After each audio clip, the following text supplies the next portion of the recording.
Hey everybody, welcome to the Daily Mastermind. I am Paul Baxter, Implementation Coach for the Mortgage Mastermind Group, and we are here on an open discussion Monday. What that means is that any topic that you guys want to cover is fair game, no matter what it is. If it's loan scenarios, if it's getting more leads, if it's editing your video, if it's content for your Active Rain blogs to directly market towards consumers, whatever it is that's on your mind today, let's certainly discuss it. The way it works is you post a question in the question box. That's part of your control panel that you see when you came into the go-to meeting. The little thing that got stuck up on the right-hand side of your screen is your control panel, and inside there you've got a part that says chat. If you simply type in that message to the chat box and hit send, that'll pop open on my question box. I do take the questions from the first question through the end, so I do take them in the order they're received. So I read the question out loud, and we try to answer it as best we can. A lot of times a question will prompt some follow-up, so I will go through the follow-up portions as we go through that particular question before we move on to the next. So that's the rules. I can see there is something already in the question box, so we'll pop that open, and let's get rolling, boys and girls.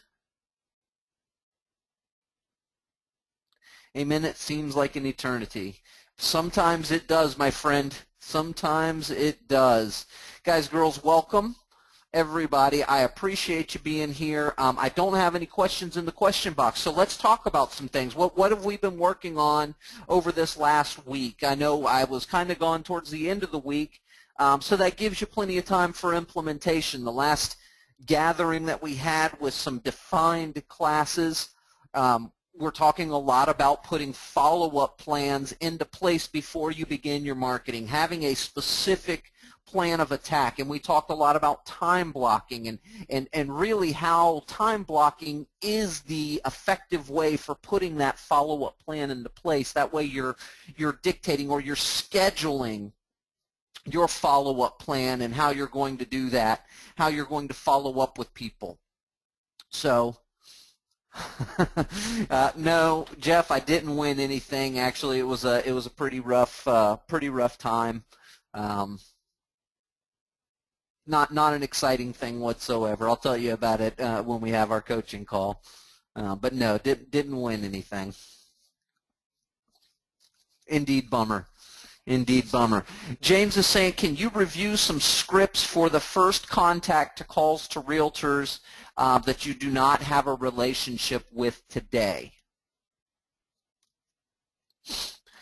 So the question is, can you review some of the scripts for calling people for first contact to calls to realtors? And that's a fairly, to me, that first contact can either be a difficult call or it can be a very easy call, and I believe it all comes down to how you set that call up. So what we're going to do is we're going to dive into, hold on, bear with me, follow-up formula, what to say.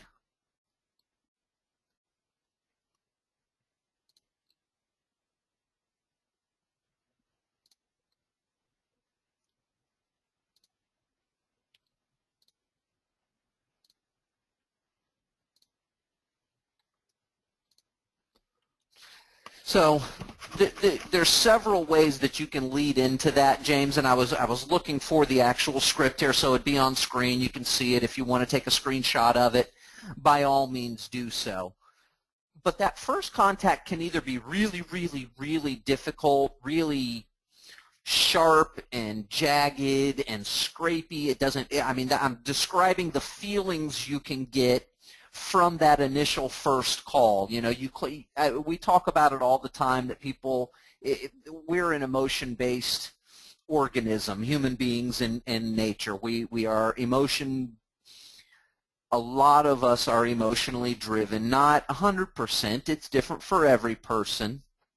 But we make decisions, buying decisions, I guess is the best way to describe it, because when you're talking about referral partnerships and you make that decision to have lunch or to have coffee with, or to accept the meeting, you're making a buying decision at that point, and that's the way I like to describe it. And so when we make those buying decisions, we're making those buying decisions based on a feeling that we got. And that can be a buying decision based on a feeling that I got over a phone call with you. It can be based on a feeling that I got when I shook your hand at the last realtor event. It could be based on a feeling that I got when you brought me that awesome little open house survival kit. Made me feel so good. So yeah, I'm going to accept that. It's a buying decision based on a feeling. And so there's a couple of ways you can go into that initial first contact with a referral partner, James, and you can do it. It can be successful if done in the hard way. Can be successful. I'm not going to sit here and tell you if you do it the hard way, you're never going to be successful, because there's too many people that have proven me wrong on that. You can play the numbers game. You can get a list of 200 real estate agents, and if I sit down and focus and I dialed 200 times, I guarantee you with that numbers game, regardless of feeling how that phone call feels to either one of us, I'm going to get some result. I'm going to get some of those people to agree to make that positive buying decision, to have lunch with me, to allow me to treat them to a cup of coffee, to allow me to show them this great new system that's going to help them win more listings, blah, blah, blah, blah, blah, whatever you're asking them for that meeting for. You can play the numbers game. To me, that's the hard way, and the feeling I get from that hard way is gruff, gritty sandpaper. It's rubbing against the skin. It's not a soft, it's not a warm feeling. It's very cold and it's scratchy. Okay, it can be done. You can push through it. You know, I guarantee you put me in front of a field of thorns and tell me what the reward on the other side is. If I want that reward bad enough, I will push through that field of thorns to get to it. We all will, right? But wouldn't it be much nicer to walk through the field of daffodils to get to that same reward on the other side? So the other side of it, you can make it a nice, warm, a soft feeling, a very easy flowing feeling. And the difference in the two is in the setup, James. It's about what did you do to set that call up. If I've got a list of, you're on my target list, you've never heard from me, you've never gotten any, I've never shaken your hand, I've never sent you any kind of anything in an email, you've never gotten anything in the direct mail from me, you've never heard my name ever, and I pick up the phone and call you, that's not going to feel the same as if you've been on a list for the last 3 weeks and you've been getting a video of me for the last 3 weeks. Whether you opened it or not, you recognize that it was in your box. And I sent you a postcard in the mail or I swung by your open house and I dropped you off a survival kit. So there's the difference in the setup, is you can do some things to make that call much warmer. And that's why they call it a warm call versus a cold call. It's that feeling that you get. Now, if you are going to do the numbers game, it can be very simple. Simple is more, and the reality of it is you don't have to give them a whole ton of information. You don't need to sell them anything in that initial call.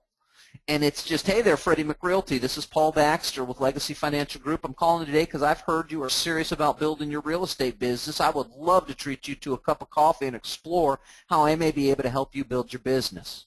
Only take about 20 to 30 minutes of your time. Is Thursday at 3 or Friday at 2 better? That's going to work.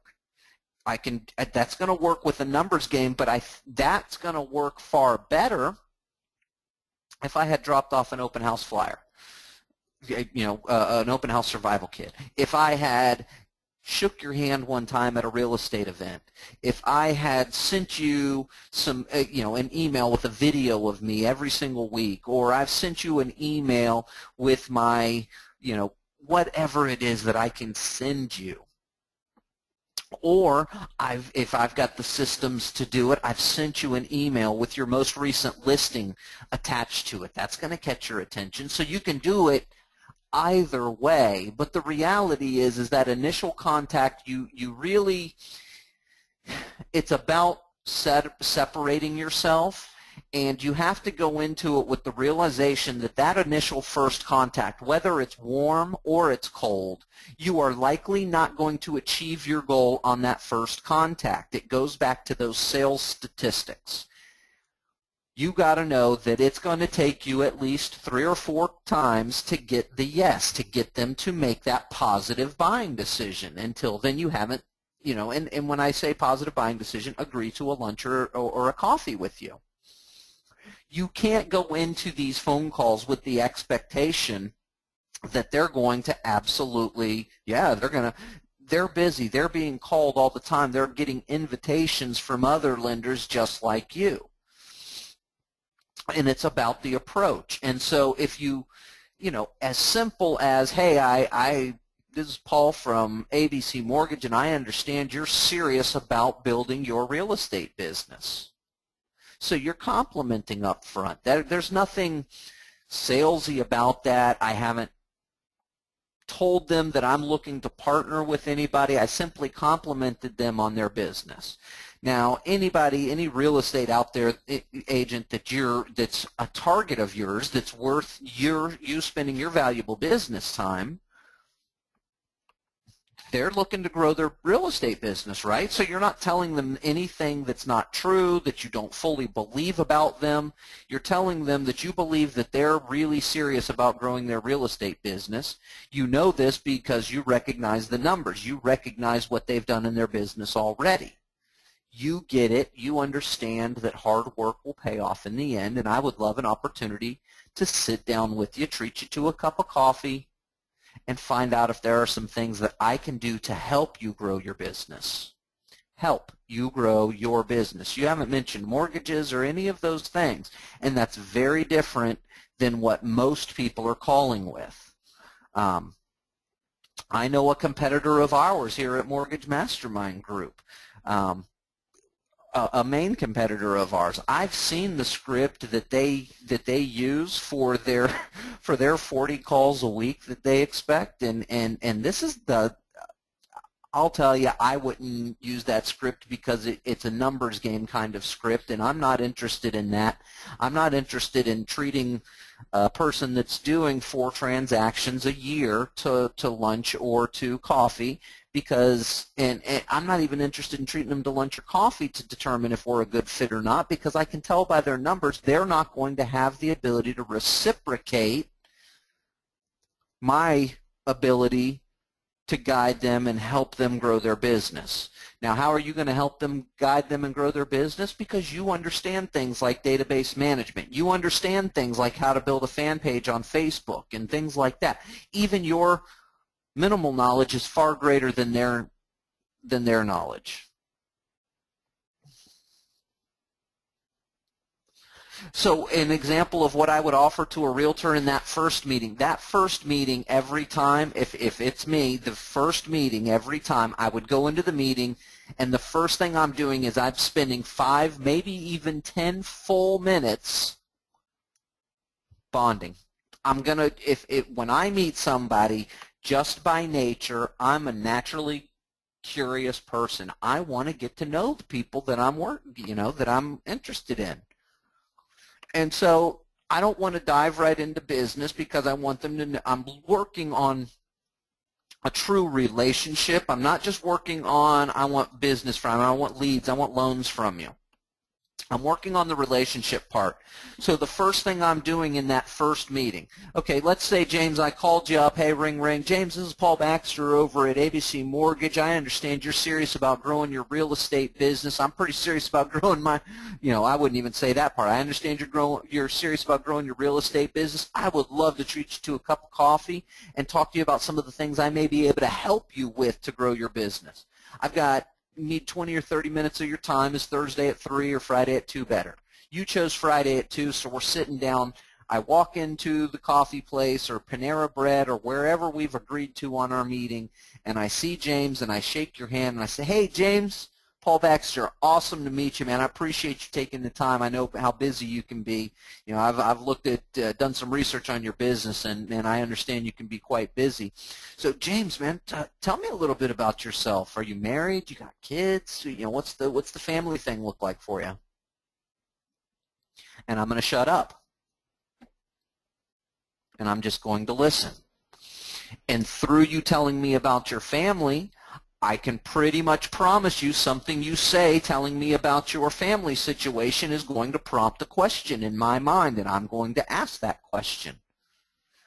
Oh, you got 2 boys. What grade are they in? Oh, cool. Where do they go to school? You guys, you live local, right? Where do they go to school? Where do your kids go to school?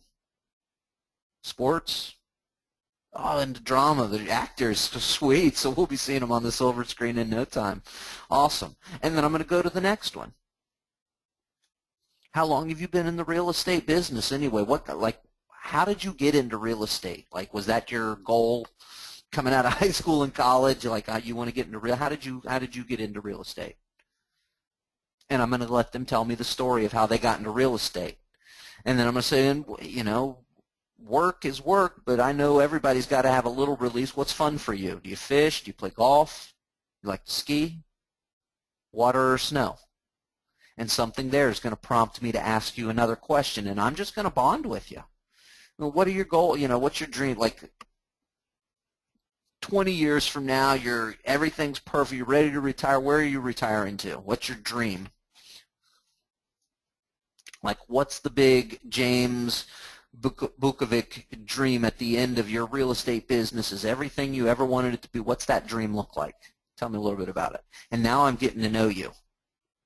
Now, if you're short with me on those things, if you're not into the bonding the same way that I am, and people are like that, you know, I can't expect everybody to be as open and you know, I like to talk to people. I'm a people person, and I will find and strike up a conversation, and I'll ask questions and questions.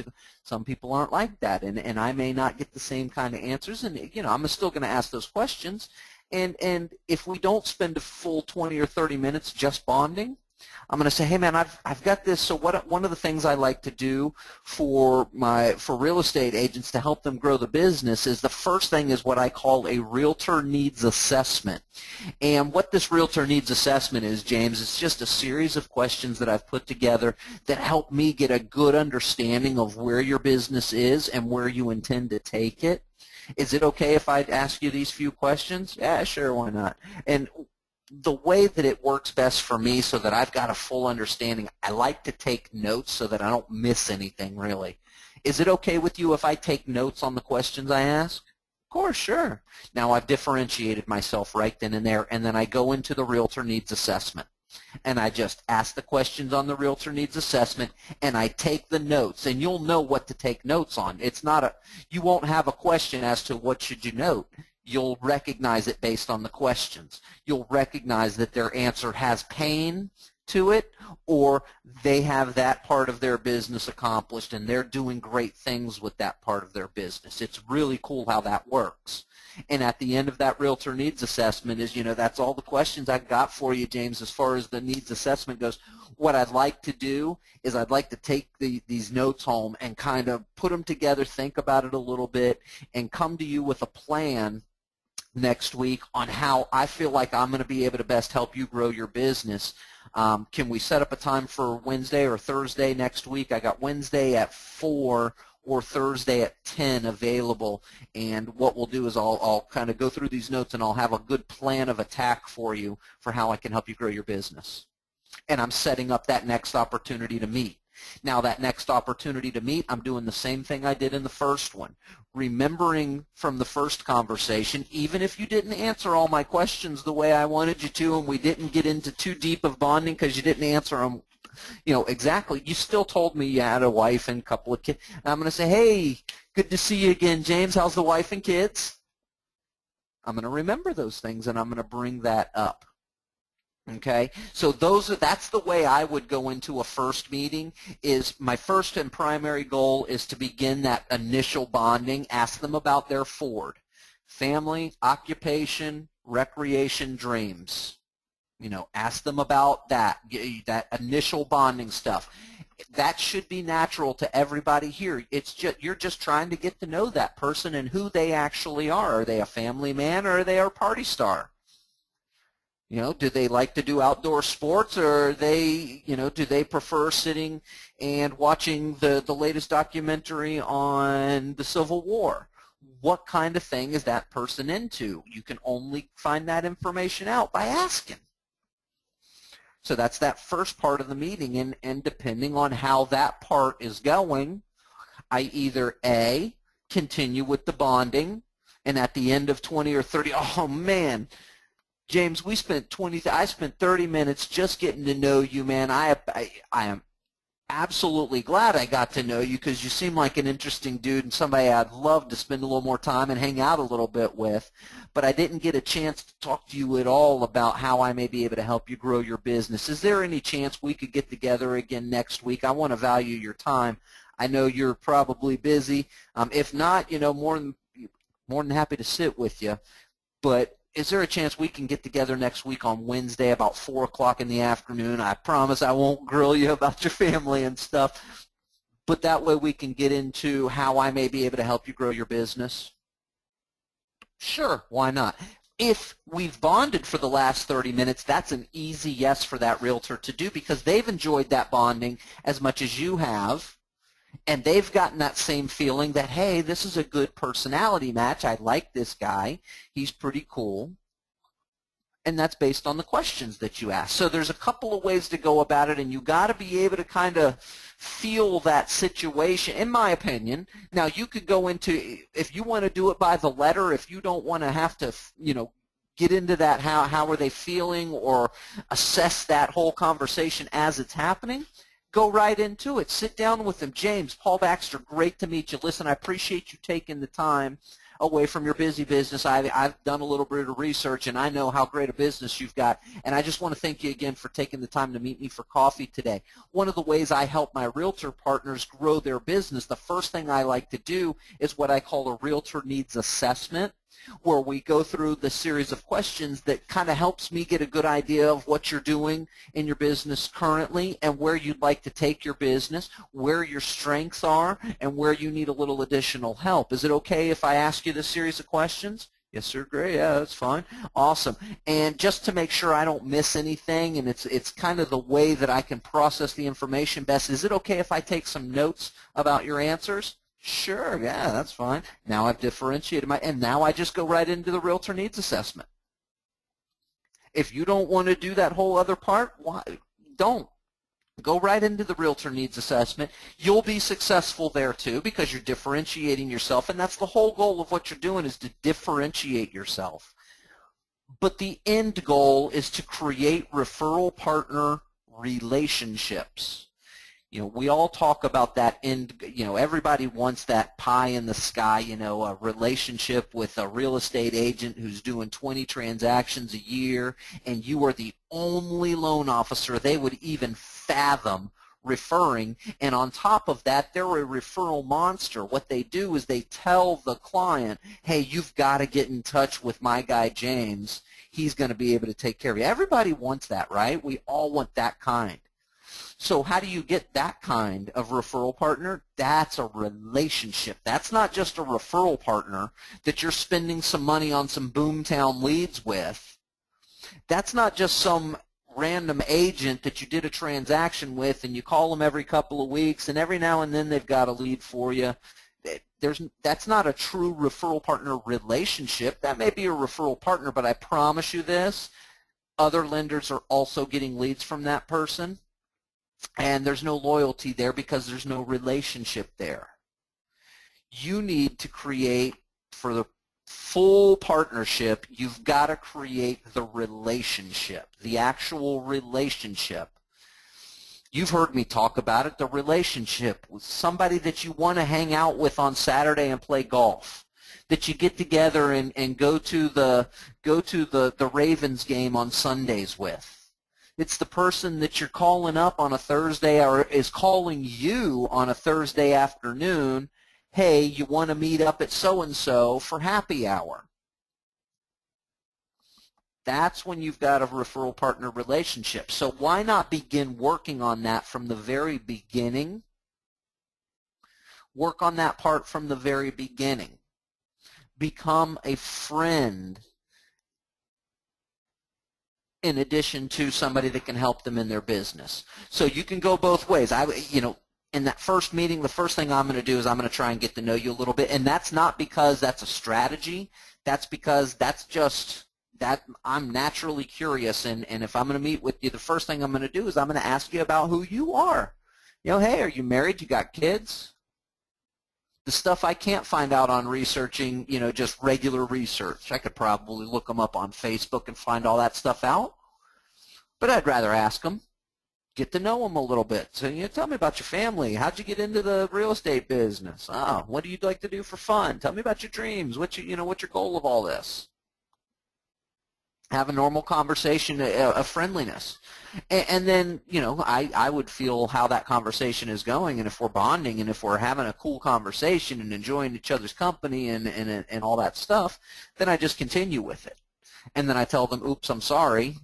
Hey, let's meet again. Let me do this realtor needs assessment with you. Or I would go through my series of questions and get my answers, and then, you know, give myself a good 15 minutes. You know, do it very quickly. If they're not elaborating or you don't feel that bonding happening with that, we can come back to that bonding. We'll break through that shell eventually.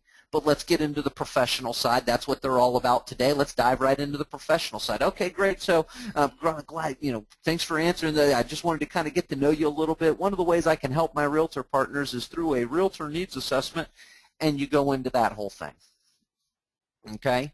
Now, on those initial calls, going back to that first question you had, James, on those initial calls, that's when 99.9% of the objections you're going to hear in terms of creating referral partnerships are going to be on those initial phone calls, those first few.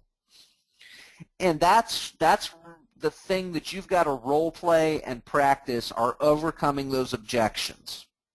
Because the better and more proficient you become at overcoming those initial, what I like to call smoke screen objections, the better your calls are going to be each time you make them, the warmer they're going to be. And you can overcome objections without being confrontational in a couple of really easy ways. The most common objection, I think, and you guys tell me if I'm wrong, but the single most common objection that I hear when I'm talking to you guys on one-on-one basis, and we're talking about the calls that you're making and how's it's going and here's what I'm hearing, the number one thing you guys tell me that you hear as an objection is, I'm already working with somebody else. That is the number one thing you guys tell me. Well, I'm already working with somebody else. Of course you are, Mr. Agent.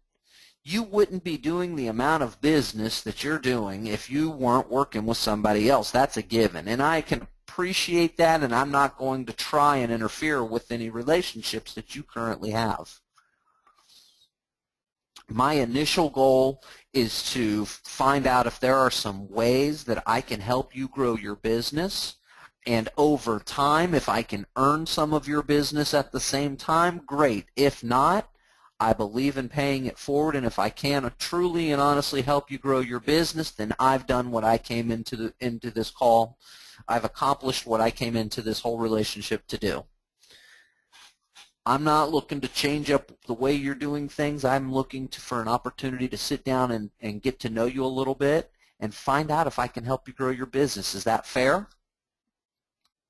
You've talked about helping them grow their business exclusively. You haven't said anything about, well, I know you have another lender, but do they have 3.98% rates versus 4.01?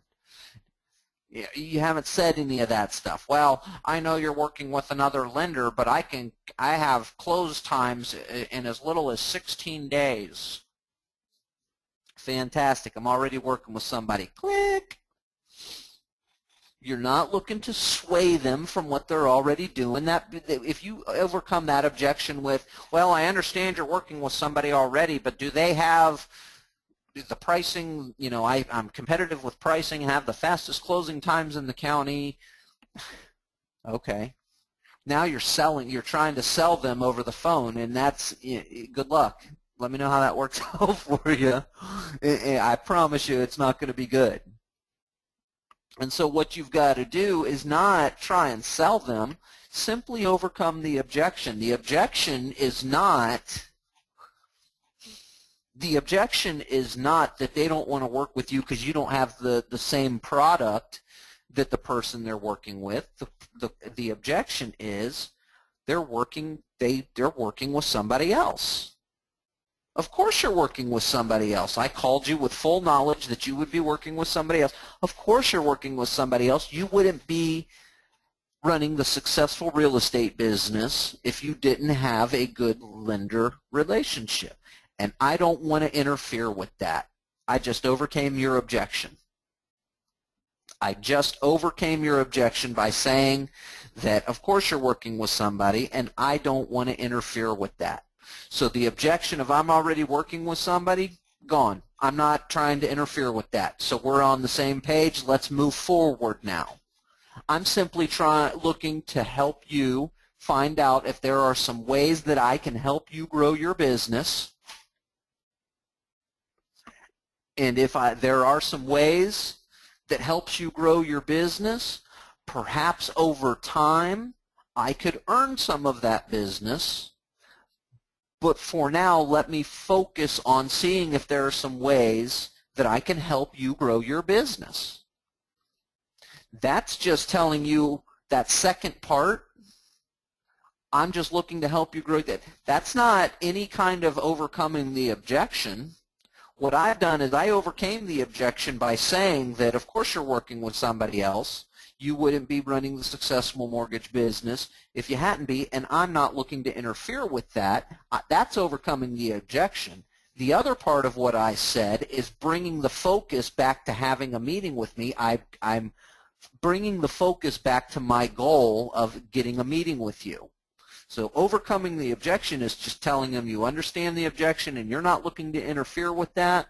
And now you're bringing it back to getting them to agree to a meeting with you.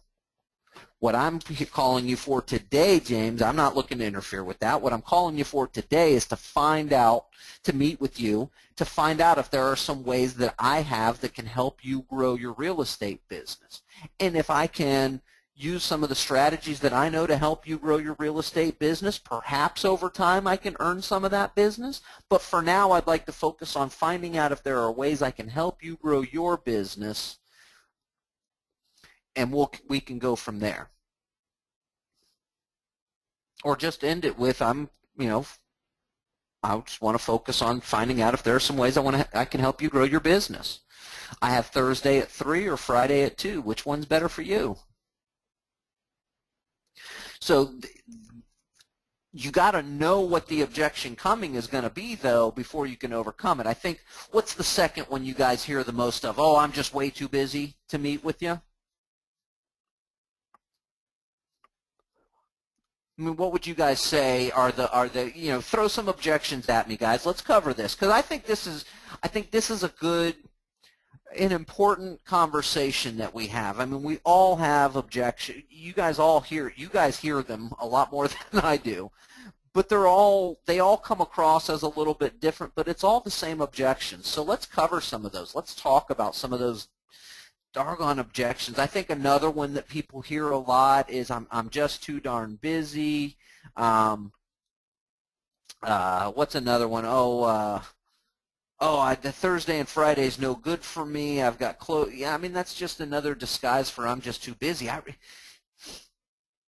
not looking to grow my business. Oh, I don't know who you are. I don't meet with real estate loan officers.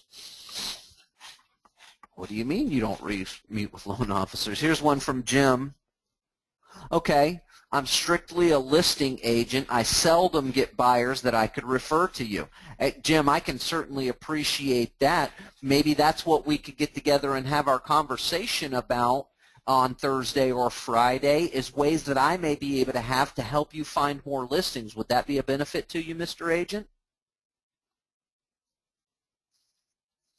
Because, again, you're not trying to sell them on your services, not right now, not until you have a relationship. And here's the thing. If they're a listing agent and they seldom get buyers, seldom means what, 3 or 4 a month? If they're a quality listing agent, I guarantee you they get more than just seldom. And here's the thing, if they're a listing agent, that's cool. I work with listing agents as well. Now, that's not for overcoming that objection up front. I work with a lot of listing agents. One of the benefits is that the person selling the home, once the home sells, they're going to need to purchase a new home, and I work a lot with buyers or sellers to help them find their next home, to help them with their next home purchase. That's for later on, but that initial objection, that if you and I are on the phone, ring, ring, hey, Jim, this is Paul Baxter over at ABC Mortgage. I know you're serious, or I've heard you're serious about growing your real estate business, Jim, and I would love to treat you to a cup of coffee and find out if there are some ways I can help you grow your real estate business. I've got Thursday at 3 or Friday at 2, which is better for you. And Jim says, oh, Paul, I'm strictly a listing agent. I seldom get buyers that I could refer to you. Hey, I can appreciate that. Well, Jim, one of the things that I'm known for helping real estate agents with is getting more listings. Let's get together on Thursday at 3 or Friday at 2, and let's talk about some of the ways I may be able to help you get more listings. Would that benefit you? It would. Great. Which do you prefer, Thursday at 3 or Friday at 2? And I'm going to stop there. I'm not going to talk about the seller side, the seller needing a new place. I'm not going to talk about the few or the seldom buyers that they do get. I'm not going to talk about any of that stuff because my goal is not to sell them on my service yet. My goal is to get that face-to-face opportunity.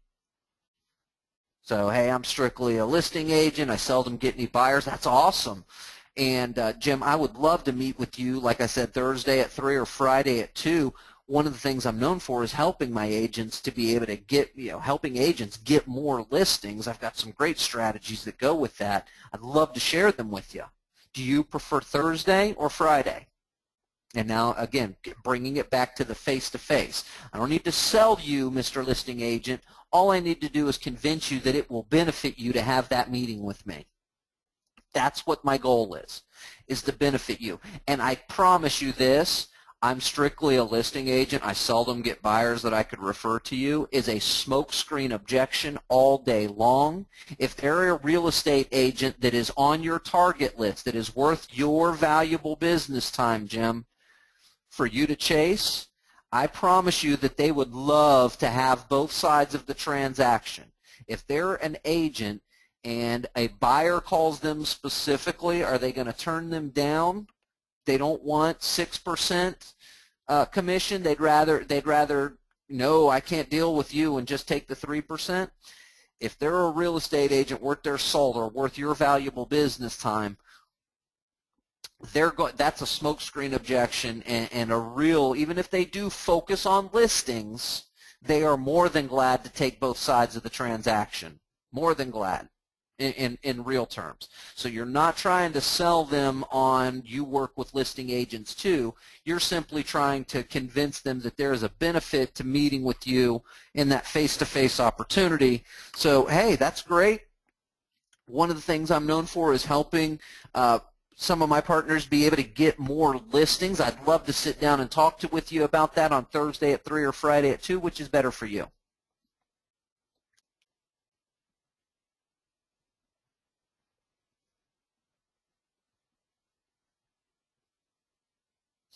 Okay, so here's a good one, and here's one I may need to think about. It's a smokescreen objection with a time added, a timestamp added to it, and that's a little bit different. That's a little bit different. Let me read you guys this one so you kind of understand where I'm coming from with it. It says, I'm just too busy. So they say it in the same breath. I'm just too busy. How about after the first of the year? So she's starting to get that how about after the first of the year stuff. Now what that is it's I'm just too busy is a smokescreen objection. That is one of the biggest smokescreen objections. You're too busy to talk about growing your business. Really, if you think about what you just said logically, you would be embarrassed for saying so. You're a real estate agent that's doing 20 to 30 15 transactions a year, 10 transactions a year, and I just got through telling you that I wanted to meet with you because I want to find out if there are ways I can help you grow your business, and you're going to tell me you're too busy? You're too busy to grow your, you want to be confrontational. And when I was selling direct mail to the car industry, I would say things. You're too busy to talk about growing your business. Or you're too busy to talk about converting a $3,000 investment into $30,000 of sold car commissions. I just want to make sure I'm clear on what you're too busy for. That's confrontational. You're never going to get to second base doing that when you're trying to meet with people. Your goal is not to get them to continue the phone conversation. Your goal is to get them to a face-to-face meeting. Avoid confrontation by all means. But with this one, they're throwing that smoke screen, I'm just too busy, out there, and they're backing it up by they're trying to give themselves a longer time between when you're calling them now and when you're going to call them to try and do it again. Because they know by just saying I'm just too busy, what's happened is that particular real estate agent or those that have said that to you, Peggy, have said I'm just too busy, and the person on the other end said, oh, okay, well, I'll give you a shout next week, or I'll give you a shout later in the month to see if we can get another time, and then they're calling. So they've overcome the I'm too busy, and they got caught in it one time, and so now it's I'm too busy, how about after the first of the year? So they've given you a long time frame to kind of push you off. At least they know they're not going to get a call from you to the beginning of the year. And so what I do, what I recommend in this, now that I'm thinking about it, and I've gotten that before too, you know, that same objection, oh, you know, this is not a good time, we're not spending any more in marketing until the beginning of the year. This was coming from my experience in the car business. Oh, just call me at the beginning of the year. What I've always done, and the best policy, is ignore the second part and focus on the first. I'm just too busy. How about you call me at the beginning of the year? Man, that's great you're too busy. I would love to pick your brain for just 15 minutes to find out what you're doing that's keeping you so busy at this time of the year with the weather and everything. Could I treat you to a cup of coffee? I know this week you've got a lot going on, but could I treat you to a cup of coffee on Tuesday next week? Just come by your office and just pick your brain a little bit about what's keeping you so busy. And just ignore the other part about the first of the year. They're going to say, oh, I'm not sure what next week's going to look like. Give me a call next week and we'll figure it out. Now, I promise you this, when you call them next week on that kind of an overcome, when you call them next week, they're going to tell you they're too busy that week too. But you've made it past that first call. You're now into the second or maybe even the third. And each time more and more, you're getting closer and closer to the yes. Right? You're going to get closer and closer to the yes if you can overcome that first one. So on that kind of objection, what I would recommend, Peggy, is overcome the I'm just too busy with flattery. You're not going to convince them that they're not busy. And if you try to, you're going to be confrontational and you're going to lose any opportunity. They're going to put up a defensive wall like they're blocking against you. And now it becomes, I hate to use the term, but it becomes a pissing match between two people of who's going to win what they want. You know, now now it becomes a battle. And you don't want that. So avoid that confrontation. So agree with them. Oh, yeah, you're just too busy. Man, I would love, and play with their ego. I would love to pick your brain a little bit and find out what you're doing that's keeping you so busy. Would it be okay if I just kind of treated you to a cup of coffee and just kind of pick your brain about your business and what you're doing that's keeping you so doggone busy? Because you're doing great stuff, man. Now I'm playing with your ego. You tried to brush me off. Yeah, you're busy. I get it. I get it. Of course you're busy, man. You're doing great business. I'm sure you're busy. I would love to pick your brain about what you're doing to keep you so busy right now, especially this time of year. I know how tough it can be. You know, we got 60 inches of snow coming this week. But that's the way I would do it, and I'm doing that knowing full well that I'm not going to get that appointment. I know that they're not going to agree to it because I've stroked their ego a little bit, but I'm ignoring that first of the year thing altogether. And by doing it that way and saying what I'm saying about picking their brain, I'd love to find out what you're doing that's keeping you so busy. What about Tuesday next week? I don't know. Now they've forgotten that they said first of the year. They may throw it at you again. It's probably going to be first of the year before I'm going to have a chance. Man, I can certainly, that's exciting that you're so busy. I'll give you a call another time to find out if I can squeeze in a quick 15 minutes with you. Hey, you have a good week, and we'll talk to you soon. That's it. So I know going full well what's going to happen, but I'm ignoring that second part of the agenda. First of the year, really? You really think you're going to be so busy that you don't have 20 minutes to spend with me for coffee until the first of the year? Man, you're not blowing me off that easy. You're not getting rid of me that easy, especially if it's one of those initial calls. Jim, here's another one. I don't do any active marketing. I've spent my whole career developing my sphere of influence. As a result, I now get all my business by referral, and it keeps me very busy.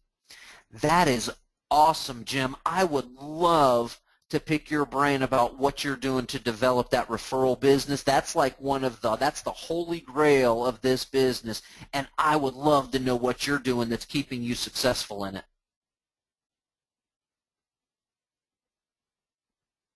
That's the way I'd put it right back to them. Hey, wow, man, I would like to stroke your ego. I already told you I know you're interested in growing your business.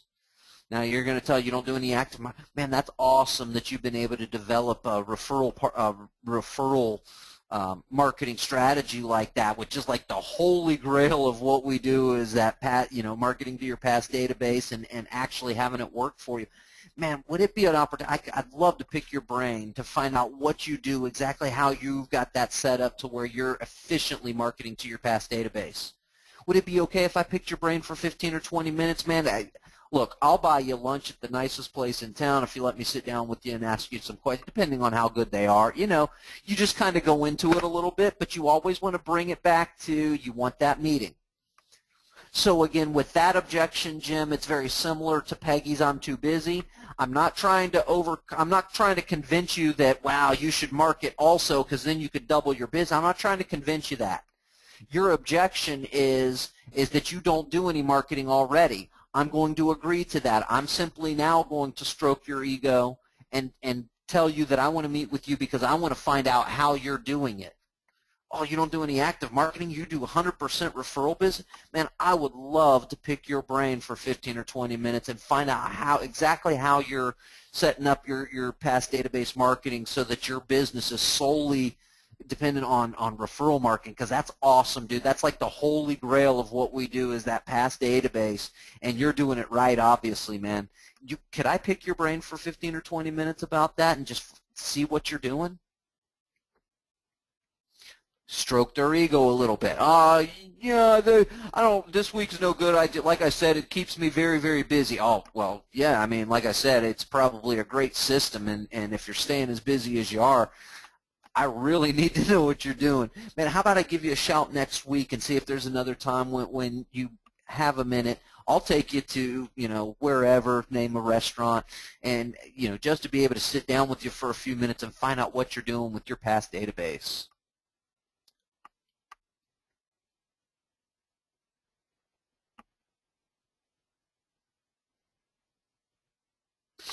Jim has a good one here also. He says, Greg Frost has a good objection overcome for I'm too busy. So what Greg Frost does is he'll say, are you too busy to eat? Man, I'll meet you for breakfast, lunch, on your schedule. We can get to know each other while we share a meal. So instead of kind of letting it roll over you, he plays on it. Are you too busy to eat? With a simple question, and that's not confrontational. Oh, man, I'm just too busy. Are you too busy to eat? And say it with a giggle in your voice or a little bit of lightheartedness in your voice, and that comes across on your phone calls. Trust me, it does. Say it with a little bit of light in your voice. Are you too busy to eat? I'll meet you for breakfast or lunch on your schedule. We'll get to know each other while we have a meal together. That's while we share a meal. That's great. That's really good stuff, Jim. Thank you for sharing that with me.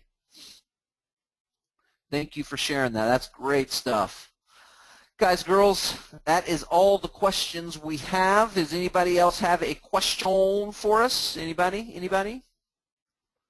Peggy has to go. Peggy, have a great day. Great seeing you. Glad to be back. I'm excited. And we'll see you on Wednesday for some really, really good. I got some good stuff coming this week. So plug in on Wednesday. We'll see you then, my dear.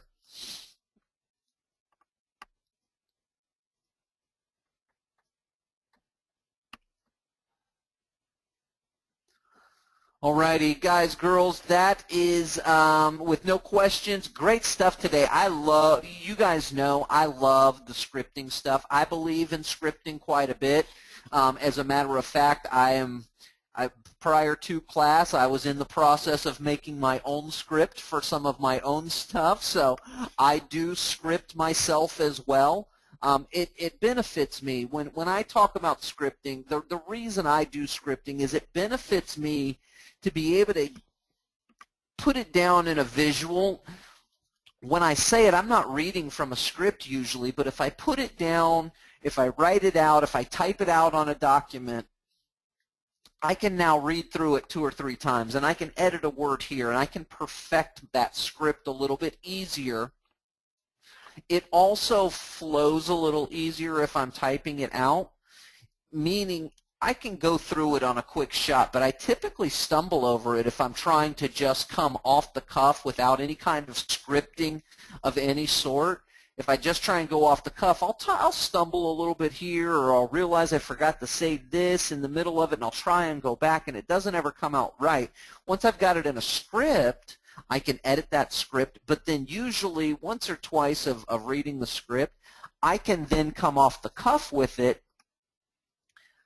It doesn't sound exactly like the same script, a word change here or there, but I make sure that I don't forget any of the important parts. I don't miss any of the calls to action.